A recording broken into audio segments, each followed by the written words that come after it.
Hello, students. We're today looking at lecture number 9. Now, you have this in your binder on Evangelism, and I'm going to take it and I'm going to make 2 lectures out of this one, lecture 9, how to move on. And I have 6 things that I would like to cover right now with this, and then we'll do the other ones at another time. Please get me your evangelistic endeavors. Start posting those and letting us know. At the next lecture, I would actually like to be able to start mentioning some of the things that you're doing. I know they'll be posted, but maybe add to that. I may even give you a call if I see one I really liked, so that I can learn a little bit more about what you did, and that maybe we could share with the other students. But we're in lecture 9 today, how to move on. And number 1, it says practice the 24-hour rule. Now, this is actually a sport analogy. There was a coach at the NFL. His name was Don Shula. I believe he's the winningest NFL coach there's ever been. Bill Belichick might have passed him. I'm not sure. But Don Shula coached what was then called the Baltimore Colts, and then he coached the Miami Dolphins. He won championships with both teams. And with the Miami Dolphins, he still was the coach of the only undefeated season the Miami Dolphins had somewhere in the 1970s or whatever. But he had a rule that he had all his players practice, and it was called the 24-hour rule. What would happen is, win or lose, you could only dwell on that game for 24 hours. So if you lost, you dwell on it for 24 hours, you get upset, you think about what you could have done differently. Why did we lose that game? After 24 hours, we're done. Let's move forward. We learned our lesson. We're going to take that with us, but it's over now, 24 hours. If you win, and it was a great day and you had a great success, thank God for it. Enjoy it for 24 hours and then move on. All right. So what's the point with an evangelistic endeavor? I don't think you're going to have too many bad ones. I really don't. But if you do, it's like, man, that was a total flop or whatever. Well, you know what? Be disappointed. You're going to be down. Learn what you got to learn. What could you have done differently? But gang, you get back up, you get going again, and it's over. Don't dwell on it anymore. File away whatever you need to file away that you remembered, but you get up, you get going. But I want to share this. Almost everything you do evangelistically for the cause of Christ is probably going to have a good result. And you're going to say, that was like one of the coolest days ever. All right, enjoy it. I think there's people in ministry that so quickly go from one thing to the next, they never savor. They never enjoy what God did. And I think they tend to burn out. Let me encourage you. If you have a really cool evangelistic endeavor and God worked, all glory is going to go to the Lord. But have a celebration time, maybe a celebration luncheon, get together. We would have done that. We would have, after the Rosamond Community Fest, we would have gotten together. I would have brought in some pictures. We would have had some snacks, and we would have said, "Hey, what did you get from it? What did you remember? What are you going to take from that event that you're always going to remember?" It's important to do that. Savor it, but then you get going. You don't just say, well, we did that, and you just live in that moment for days and weeks. No. The 24-hour rule. Enjoy, learn, and then move on. Savor the victory, but let's get going on to the next thing that the Lord has for us. I really think that's a great principle to practice in ministry. Number 2, one of my all-time favorite statements, good, better, best. Never let it rest till your good is better and your better's best. Good, better, best. Never let it rest till your good is better and your better's best. Never stop improving. Never be satisfied with where you are. Student, whatever the activity was, no matter how God touched it, no matter how God blessed it, don't just pat yourself on the back and say, well, we got that taken care of. There was something you could have done better with childcare. There's something you could have done better with the menu. The decorations could have been done better. The program could have been this stuff. You could have promoted it better. Good, better, best. Never let it rest till your good is better and your better's best. That's what's going to really be important in the ministry, that you keep on keeping on and you do it better than the last time that you did it. Number three.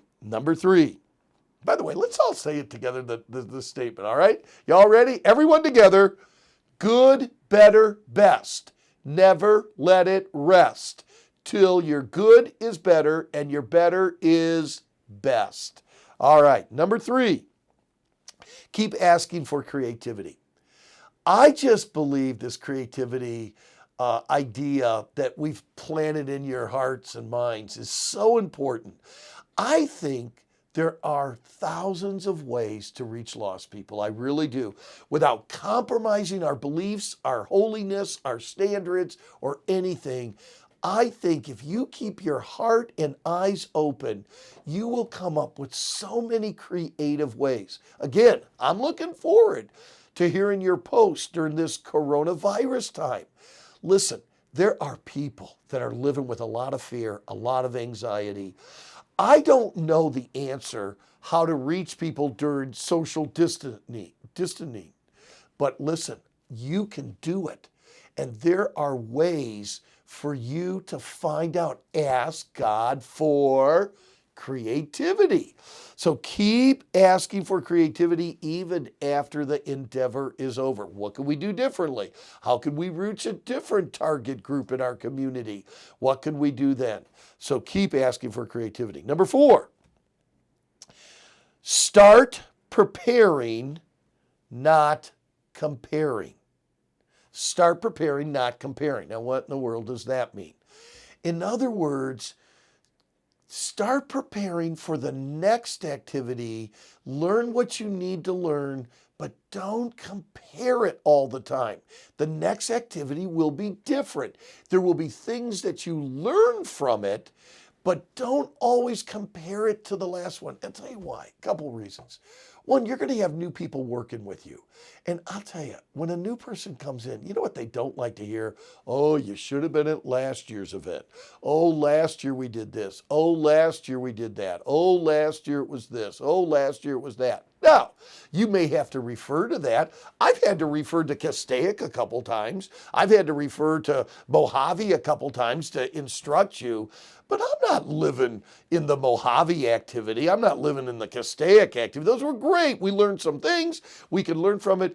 But I don't compare everything. By the way, you guys had some great ideas that none of my other activities ever did. And if you're always comparing, you get stuck in a rut. So stop comparing, but keep preparing. Then number five, this is a great one. Put everything away in the right place. Matter of fact, this is where we're going to stop today. We're going to stop on this one today, but I want to talk to you a little bit about this.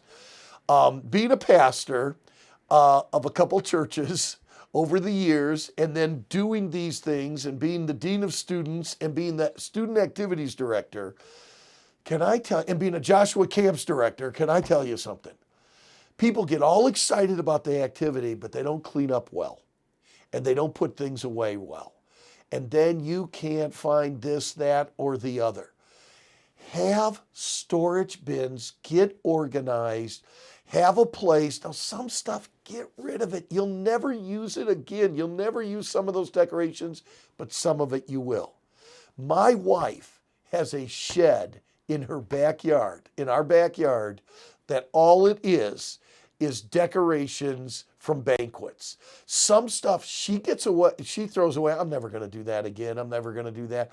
But some of the things that she keeps and uses it in a different way. If you've been here for 4 years, whether you know it or not, you've seen some things that Mary Lee has used a couple times, but she's almost reinvented them, but she still used the glass the glass tumblers or whatever they might be, or she may use these boxes that she's used, or the flower arrangement or whatever. But I got to tell you something.